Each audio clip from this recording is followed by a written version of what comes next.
ఏదైతే జరగకూడదు అనుకున్నామో చివరికి అదే జరిగింది. శివానంద్ తాతయ్యకి అన్ని విషయాలు తెలిసిపోయాయి. ఆయన దీన్ని ఎలా తట్టుకోగలరు?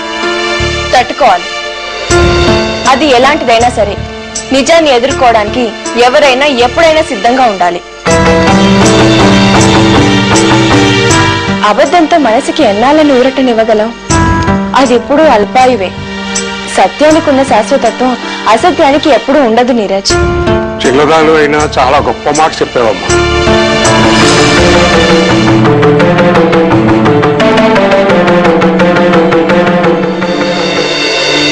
నువ్వు అన్నట్టుగా ఆయుష్ లేని అబద్ధం ఏ మనిషికైనా తన మనసుకు ఎంతో కాలం ఊరడింపనివ్వలేదు. దానికన్నా ఆ మనసుని ముక్కలు చేసే నిజాన్ని ఎదుర్కోవడమే ఉత్తమం.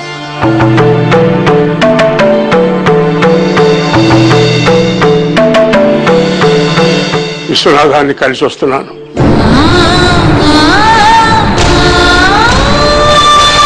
ఇన్నేళ్ల తర్వాత వాడిని ఆ స్థితిలో చూడాలని రాసిపెట్టింది. దాన్ని ఎవరు తప్పించగలరు?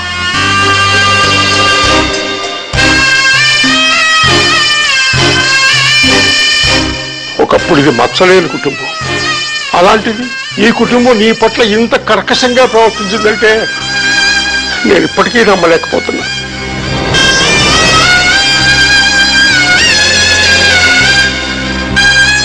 కానీ అదే నిజం. విశ్వనాథ్ నాతో అన్ని విషయాలు చెప్పాడు.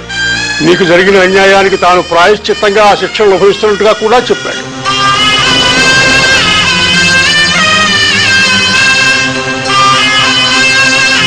నా వాళ్ళు నీకు చేసిన అన్యాయానికి నేను నిన్ను క్షమాపణ అడుగుతున్నాను తండ్రి. తాతయ్య గారు. అవునమ్మా, ఇక నుంచైనా నువ్వు సంతోషంగా బతకాలని నేను మనసారా కోరుకుంటున్నాను. ఇక్కడికి వచ్చేటప్పుడు ఓ లక్ష్యం అంటూ లేకుండా చుట్టపు చూపుగా వచ్చాను. కానీ ఇప్పుడు నాకంటూ ఒక లక్ష్యం ఏర్పడింది.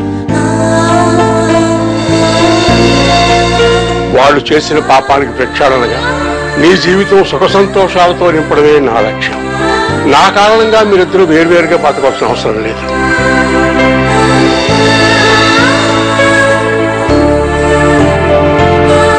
పైగా మీకు సంతానం కలగబోతోందని కూడా విన్నాను.